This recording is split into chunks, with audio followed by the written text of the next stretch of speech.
इस मशीनी दौर में रफ्तार ही जिंदगी है, धीरे धीरे जो चलेगा गुमशुदा हो जाए। किनारे पड़ा हुआ पत्थर पत्थर ही रह जाता है, जब तक उसमें छेनी हथौड़ा ना पड़े ना, तो जब तक वो शेप नहीं। उपाध्याय हरिऔध की पढ़ी हुई थी बीज।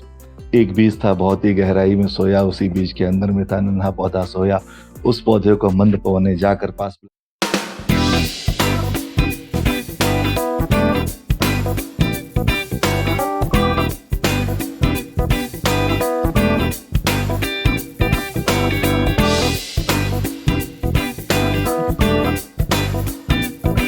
Hello everyone, welcome to the Let's Talk show. Today we have an amazing and wonderful guest, Mr. Sunil Jha. I know Mr. Sunil Jha from more than 2 decades, and it's an amazing opportunity to learn from him, and because in my career I learned many things from him which I really implement and follow today. The many people are there, those are there working with along with you, but they leave that impact on you. And this impact is really very long lasting. So Jha Saab, thank you so much for joining. It's a privilege and pleasure having you on the Let's Talk show. It's a truly pleasure, Pankaj, for me to having a first podcast with you. सड़क के किनारे पड़ा हुआ पत्थर पत्थर ही रह जाता है, जब तक उसमें छेनी हथौड़ा ना पड़े ना, तो जब तक वो शेप नहीं लेता है। इस मशीनी दौर में रफ्तार ही जिंदगी है, धीरे धीरे जो चलेगा गुमशुदा हो जाएगा। झूठ संस्था से भी जुड़ा था, दर्पण से जुड़ा हुआ था, और मुझे लोग थोड़ा एनकरेज भी करते थे कि नहीं आपकी आवाज़ अच्छी। गाने का शौक था पंकज मुझे, इसमें कोई शक नहीं। तो मैं रफ़ी के सॉन्ग भी गाता था और अभी भी ऐसे गुनगुना लेता हूँ। तो वो माहौल था, वो समय था जब मुझे अच्छा लगता था, वो चीज़ मैं करता रहता था। उस चीज़ को मैं बहुत शौक में आगे नहीं ले जा पाया, लेकिन अभी भी मैं थोड़ा बहुत जब कुछ फंक्शन पार्टी होती मैं गाता हूँ। एक और अच्छे शायर हुए जिन्होंने मुझे बहुत मतलब इम्प्रेस किया, मैं बड़ा इम्प्रेस रहता हूँ, वो है निदा फाजली। आप निदा फाजली साहब, जिसको लोग कहते हैं कि जगजीत की एक्चुअल आवाज़ निदा फाजली ने दी है, क्योंकि निदा फाजली को खूबसूरती थी जगजीत साहब में। तो अभी कुछ दिन पहले की बात है, किसी मीटिंग में मैं बैठा हुआ था, तो रिव्यू चल रहा था। जो लोग नहीं परफॉर्म कर पा रहे थे, तो मैंने कहा कि निदा फाजली साहब कहते हैं कि दुनिया ना जीत पाओ तो खुद से ना हारो तुम, थोड़ी बहुत जहन में नाराजगी भी रखो। ये ना करने की नाराजगी जो होती है ना, वो आपको यहाँ तक पहुंचा देती। बहुत सुंदर। एक और अच्छे शेर हुए हैं जिनके बारे में मैं, कभी आपने पढ़ा होगा कि नहीं पढ़ा होगा, और बहुत पहले एक शेर हुआ करते थे, कवि दुष्यंत होते थे। आपको याद होगा, अवार्ड के कुछ ट्रेनिंग प्रोग्राम में सुनाता था। कवि दुष्यंत की एक लाइन है, उस ऑर्गेनाइजेशन के लिए, जो ऑर्गेनाइजेशन एक समय पे आके स्टैग्नेंट हो जाती है, ग्रोथ बहुत नहीं होती है। तो वो कहते थे कि उन्होंने बहुत पहले ये लिखा था, जो आज के माहौल में बड़ा क्रांतिकारी लगता है मुझे। कहते थे कि बड़ा अच्छा शेर है, कवि दुष्यंत एक्चुअली रहते तो भोपाल में थे, रहने वाले मेरठ के थे। वो पढ़ता था, उनका एक लाइन बहुत अच्छा है, हो चुकी है पीर पर्वत अब पिघलनी चाहिए, इस हिमालय से अब एक गंगा निकलनी चाहिए। हो चुकी है पीर पर्वत से पिघलनी चाहिए, इस हिमालय से अब एक गंगा निकलनी चाहिए। आग मेरे सीने में न सही, आग तेरे सीने में ही सही, हो कहीं हो आग पर ये आग जलनी चाहिए। अभी का जो समय है वो एक रेवोल्यूशन के दौर से गुजर, मुझे लगता है चेंज होना चाहिए किसी भी एंगल से। चाहे किसी आप ऑर्गेनाइजेशन में काम करते हो, उसमें चेंजेस जरूरत है। मैं कभी कभी अपने आप भी समझता हूँ, इस एज में आने के बाद अगर मैं समय के हिसाब से मैंने अडेप्ट नहीं किया, चेंज नहीं किया, तो शायद मैं पीछे रह जाऊं। वो एक शेर है, इस मशीनी दौर में रफ्तार ही जिंदगी है, धीरे धीरे जो चलेगा गुमशुदा हो जाएगा। तो अभी का समय पंकज ऐसा है, आप आज इस पोजीशन में गए हैं, आपने अपने आप को बहुत चेंज किया है, बहुत चेंज किया होगा। बहुत सारे लोग आज भी उसी पोजीशन में बैठे हुए हैं जो कल तक जहाँ थे। मैंने आपको बताया कि मैं जब इंडस्ट्री चेंज करके इस इंडस्ट्री में आया, तो मुझे लगा यार ये इंडस्ट्री तो मेरे लायक है ही नहीं, क्योंकि तो फार्मा में दवाई लाइन में था। बट अभी मुझे समझ में आ गया, नहीं सुनील, आप धीरे धीरे चीज़ों को पकड़ते चलते हैं, सीखते चलते हैं, और आप बढ़ते रहिए। रतन टाटा का एक कोटेशन है कि वो कहते हैं कि डिसीजन लीजिए, फिर डिसीजन को सही कर दीजिए।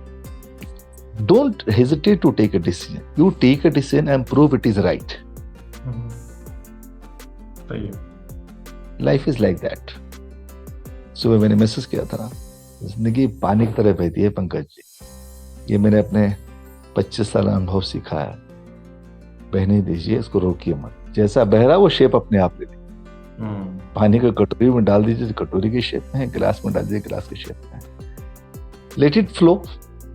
बहने वाली चीज को ये गंगा बोलते हैं, जो साला थम जाए वो फिर तालाब हो जाता है, पानी से बदबू आने लगता है। इसलिए पानी को बहते रहने दीजिए, बहुत बढ़िया। लाइफ को चलने दीजिए ऐसे।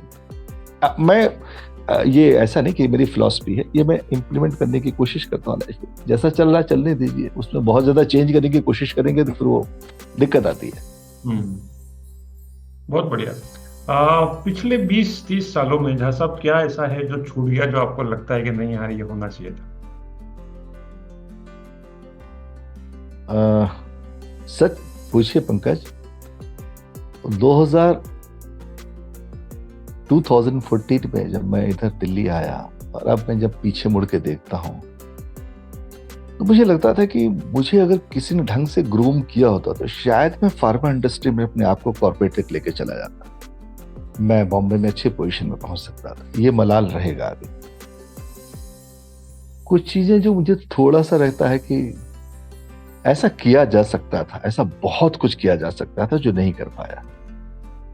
प्रोफेशनल बात कर रहा हूं, जिसका मलाल कहीं ना कहीं रहता है। जहां तक आपने लिखी कौन सी मेमोरी बहुत आपको है कि जो अभी भी मुझे मैंने ऐसे कई कंपनियों में काम किया, बट सबसे खूबसूरत मेमोरी जो मेरी लाइफ की रही है वो रही है निकोलस से लेकर अबॉट तक का जो मेरा ट्रांजिट पीरियड था पिछले 8-9 साल, वो बहुत ही खूबसूरत पीरियड था हमारे लिए। उस दरमियान हमने बहुत सारे मुझे सीखने का बहुत मौका मिला।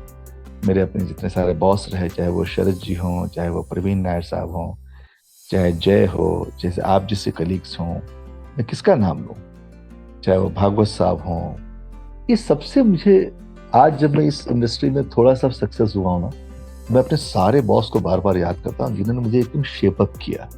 देयर इज ए स्टोरी ना, वो सड़क के किनारे पड़ा हुआ पत्थर ही रह जाता है, जब तक उसमें छेनी हथौड़ा ना पड़े ना तो तब तक वो शेप नहीं लेता है। तो आप जब रिप्रेजेंटेटिव से area manager, regional head, zonal head, PP level पहुंचते हैं, आपको लगता है नहीं यार वो जो हथौड़ा छेनी मारा गया था ना वो सही था। वो बिल्कुल सही था। उस वक्त बुरा लगा था, अभी लगता नहीं वो सही था। तो वो 8-9 साल का मेरा पीरियड जो है अबॉट का, वो बहुत अच्छा पीरियड था पंकज। बहुत लर्निंग्स थे उसमें हमारे लिए, हर चीज से लेकर के। शायद आज मैं जो भी थोड़ा बहुत सक्सेस कर पाया हूँ आज यहाँ पर हूँ। तो I must give my big thanks to all my boss. मैंने सबका नाम ले लिया है। बढ़िया लगा। कोशिश करेंगे कि ये जो वीडियो है सारे जितने भी पुराने जिनका भी आपने नाम लिया उन तक पहुंचेगा, and they will also feel it, the way they help. yes. खास तौर से मैं निकोलस की टीम को तो जरूर कहूंगा, जितने भी हमारे HR हेड उस टाइम थे। एक हमारे बॉस श्रीधर साहब थे, मुझे आज भी याद है श्रीधर साहब का जो अपना वे ऑफ मोटिवेशन था बहुत ही डिफरेंट था। एक हमारे कलीग था हमारे साथ में, शायद आपके साथ था, अविनाश लोनारी था हमारा फ्रेंड, दूसरे डिवीजन था। मुझे लगता था कि उसके साथ रहना मेरे लिए बहुत अच्छा था। मेरे साथ जितने कलीग्स ने काम किया है, मैं कहीं ना कहीं उनको मन से बहुत थैंक देता हूँ कि आप सब ने मुझे शेप अप किया था, आज मैं यहाँ पर। और आप जिससे कलीग का साथ रहा तो वो मेरे लिए बहुत अच्छा अचीवमेंट रहा। सेंस ऑफ ऑब्लिगेशन हमेशा रहा मेरे दिमाग में, हमेशा, और हमेशा रहेगा भी। Very nice. Is there anything which you are missing to share in this podcast, which is there in your mind? Anything? मैं एक चीज कहना चाहूंगा अपने सारे कलीग्स को कि जिन्होंने घोड़े के पट्टी की तरह अपने पूरे करियर को, अपने लाइफ को बांध रखा है कि फार्मा ही एक लास्ट गोल नहीं होता उनके लिए। Pharma is not last cup of tea. No no no, सबसे बोलता हूँ, आप फार्मा के को जब आप छोड़ते हैं या दूसरी इंडस्ट्री में मूव करते हैं, ट्रस्ट मी, अगर आप अपने आप को ये कह सकते हैं, अगर आपने फार्मा में सचमुच 20 साल 25 साल काम कर लिया है तो आपको वो उस सिस्टम और प्रोसेस को अगर आप अच्छी तरह समझ गए हैं कि ये काम किया जा सकता है, तो दुनिया की किसी भी इंडस्ट्री में आप सेल्स कर सकते हैं एटलीस्ट। उसके 3-4 पैरामीटर हर इंडस्ट्री में होता है, जिसको हम लोग बोलते हैं opening, receiving, secondary sales and closing. You work on this 4 parameter in any industry, be it telecommunication industry, be it manpower industry, be it any industry। आप उसको कुछ भी नाम दे दीजिए, क्लाइंट, कस्टमर, कुछ भी नाम दे दीजिए। तो मुझे लगता है कि नहीं, मुझे मैं अपने कलीग लोगों से कहना चाहूंगा थ्रू दिस पॉडकास्ट कि भैया तुम्हें कोई दूसरे इंडस्ट्री में अगर मौका मिल रहा है, एक बार आजमाइश करके देखो, हो सकता है जिस रेस पे तुम वहां सक्सेस हो उससे डबल सक्सेस यहाँ हो सकता, ऐसा मैं मानता हूँ। बहुत इम्पोर्टेंट है, right.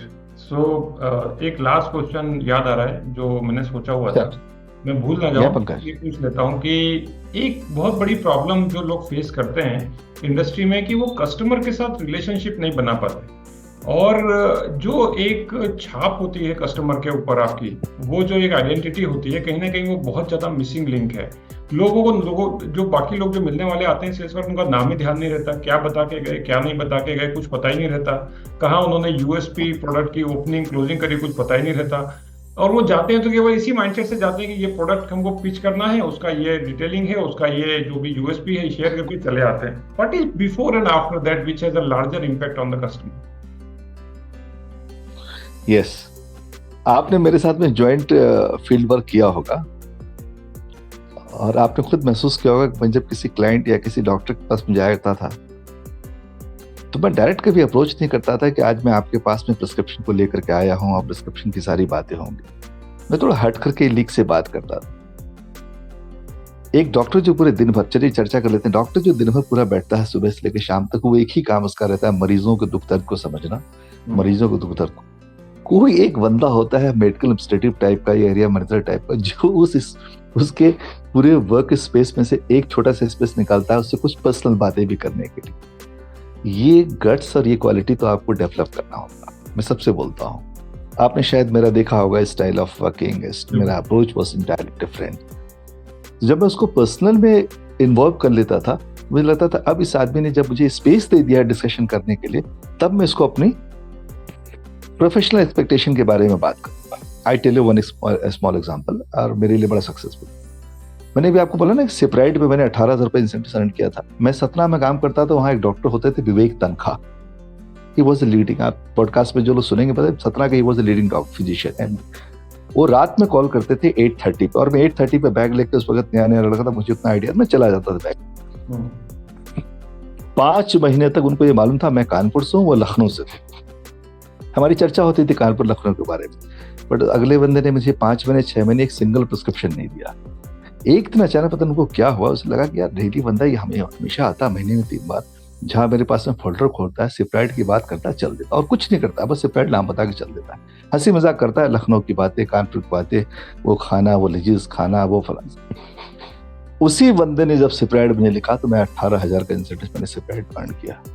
So with that I just want to convey the message to all my colleagues कि डेली का एक रूटीन पैटर्न मत बनाओ अपने कस्टमर क्लाइंट का, थोड़ा सा अलग हट के वर्क करो उसके साथ, थोड़ा सा अलग एक्टिविटीज उसके साथ में करो। अब तो बहुत सारी एक्टिविटीज होने लगा है, लेकिन आप थोड़ा अलग अप्रोच लेकर चलो ना, उसको भी एहसास हो कि एवरी टाइम वो नहीं आ रहा है कि प्रिस्क्रिप्शन है प्रिस्क्रिप्शन। तो इसी बात में होता है, रिलेशनशिप बिल्ड करना भी एक आर्ट होता है पंकज, ये बहुत बड़ा आर्ट होता है अपने आप। रूटीन वर्क से रिलेशनशिप अगर डेवलप हो जाता है, फिर सारे डॉक्टरों से सबके रिलेशनशिप बहुत अच्छे हो जाते हैं। उसके लिए आपको कंटेंट्स थोड़ा अलग करना पड़ेगा अपने दिमाग में, आपके पास वो कंटेंट्स रखना पड़ेगा जिसको लेकर के अप्रोच कर रहे हैं आप किसी कस्टमर के साथ। वो नहीं चाहता कि एवरी टाइम वो वही सुने, पता नहीं, मैं ऐसा मानता हूँ, maybe I maybe wrong, लेकिन मैं ऐसा मानता हूँ, और शायद मैं सक्सेसफुल रहा हूँ।